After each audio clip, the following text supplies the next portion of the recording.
Sistem merupakan serangkaian elemen atau komponen yang saling terkait dengan fungsinya masing-masing dan saling berinteraksi untuk mencapai suatu tujuan.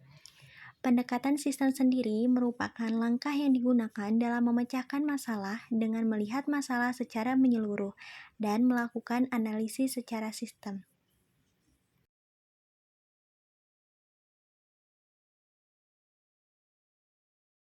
Berdasarkan diagram causal loop, dapat dilihat bahwa penggundulan hutan dapat mengurangi volume air yang diinfiltrasi oleh tanah. Oleh karena itu, volume air yang diinfiltrasi oleh tanah berkurang sehingga menyebabkan volume air runoff bertambah. Lalu, volume air runoff semakin banyak dan menyebabkan banjir bandang. Kemudian, dapat dilihat bahwa reboisasi dapat menambah tutupan vegetasi, yang mana tutupan vegetasi ini dapat mengurangi penggundulan hutan. Lalu, reboisasi juga dapat menambah kualitas tanah, dan dari kualitas tanah dapat menambah kualitas air tanah. Sedangkan banjir bandang dapat mengurangi kualitas air tanah, sehingga kualitas air tanah dapat menjadi buruk. Lalu, volume air tanah juga dapat mengurangi kualitas air tanah. Dapat dilihat bahwa volume air tanah dapat menambah terjadinya banjir bandang. Kemudian, penggunaan hutan dapat menambah tingkat terjadinya erosi.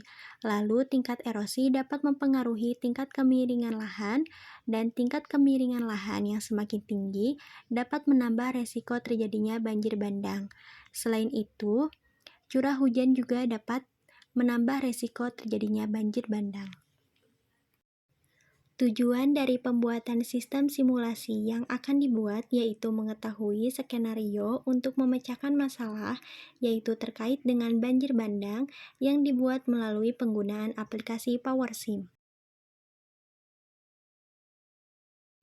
Gambar tersebut merupakan stock flow dari sistem simulasi yang saya buat. Skenario yang saya buat untuk mencapai tujuan dari pembuatan sistem simulasi yang dirancang, yaitu seperti pada gambar yang ditampilkan, yang mana skenario tersebut menjelaskan bahwa banjir bandang dapat dipengaruhi oleh beberapa faktor, seperti curah hujan yang tinggi, tingkat erosi, volume air runoff, tingkat penggundulan hutan, tingginya volume air tanah, dan tingkat kemiringan lahan. Semua faktor tersebut dapat meningkatkan resiko terjadinya banjir bandang. Kemudian, solusi yang dapat dilakukan untuk mencegah terjadinya banjir bandang yaitu dengan melakukan reboisasi, yang mana reboisasi juga dipengaruhi oleh baiknya kualitas tanah dan kualitas air tanah. Selain reboisasi, juga terdapat tutupan vegetasi yang menjadi salah satu solusi dalam mencegah terjadinya banjir bandang.